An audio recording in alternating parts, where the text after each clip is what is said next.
Hey, this is Kurt, the boat doctor, out here in this 2008 23 Striper. This F200 inline did pretty damn good for being a 23 foot.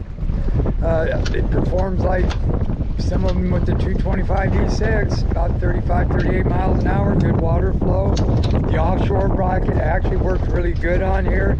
This gentleman here repowered and had that offshore bracket. He did a good job. You know, the little cut ups and the same degree as the hole on the back of that bracket worked great. You don't get the water spray. You can look at the motor. You don't have a lot of salt up there. And I didn't see the spray. Now, he does have a drain plug for that offshore bracket on the very back, but you also see it's dry in there, so that's good. You also, there's a little bit of water running down on the bottom. See that right there when I stop? I'm going to watch where I'm at. I'm going to step down in there and see if I can't tighten that up. Yeah, see it's coming in through here. So I'm going to look on the outside.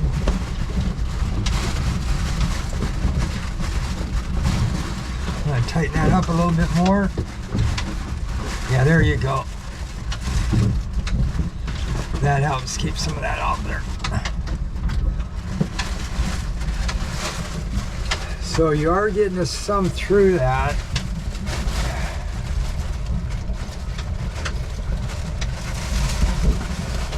I better watch because this current's really moving. I slowed that down on that quite a bit.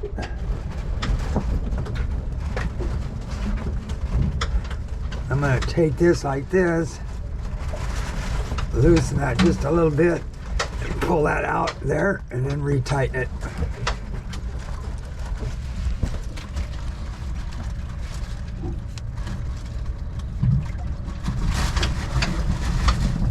Yeah, so on that I don't know, just because you got this lip here. I'm going to look on the outside when I get the boat out.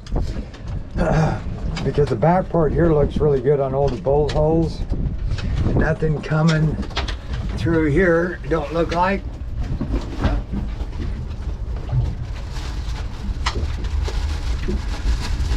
No, well, you know what? Let's see.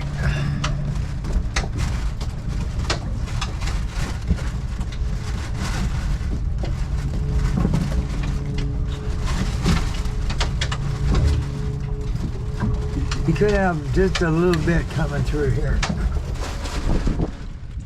But anyway, it wasn't leaking when I was first put it in, but hopefully he's got a place on the very back of that I can plug from the offshore bracket. I'll look at that later, but all in all it's doing pretty good. It's barely even dripping. Well, anyway, this is a good example of repowering a boat, because this boat here,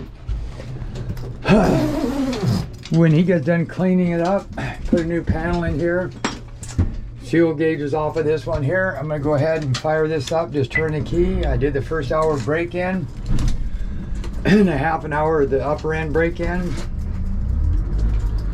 These boats were nice. The 2003 and up 23 foots were actually damn near 24. Now with that offshore bracket you could add 3 feet. That'd make it a 27, so that 26 limit. But anyway, these were a good ride, and I thought they handled actually better than the 26. So it's fuel gauges on this switch here. See how it's popped? Now it's reading the fuel. And I did put 30 gallons of non-ethanol in it because I didn't know about that switch. So I didn't think there was any fuel in here.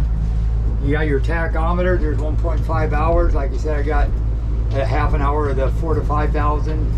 But by the time I'm done, I should have that total break-in done, the low end and high end.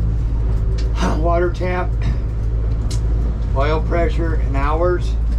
Now what I can see is bilge pump worked good, stereo assist, that worked good, the horn worked, the wipers worked. I didn't know what this switch did. Cabin lights don't work. The rear light works. That's your rear deck lights up there. Trim tabs don't work. He doesn't have his radar or sonar hooked up to this.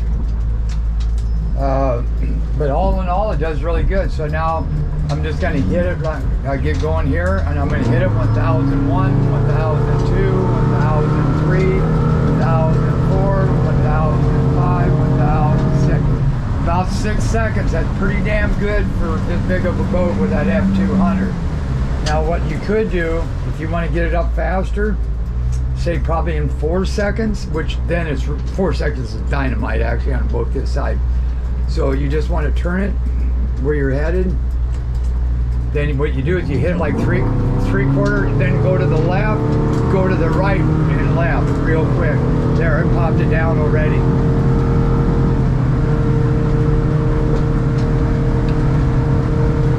So that just helps to get up quicker, walking it back and forth. I'll show you here again. Let it simmer down. Now the trim tabs, I think they're all the way up. But if one's partly down, that could throw your top speed off. So I'm going to hit it. Okay, hit it 1.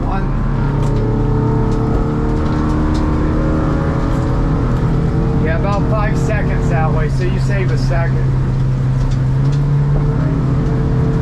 Then I'm going to check that offshore bracket when I get over here too, to see if there's any water in it.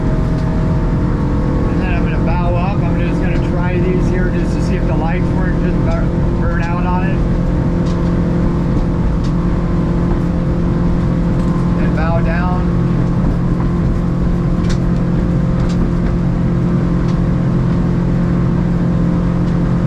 Now they're done working. That's your light control right there.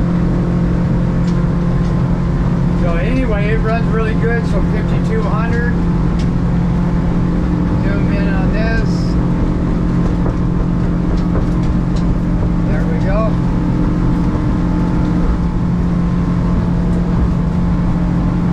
Railroad bridge, looking good there. There's the bridge. Okay, now I'm going to open it up, trim down. I'm going to start trimming up.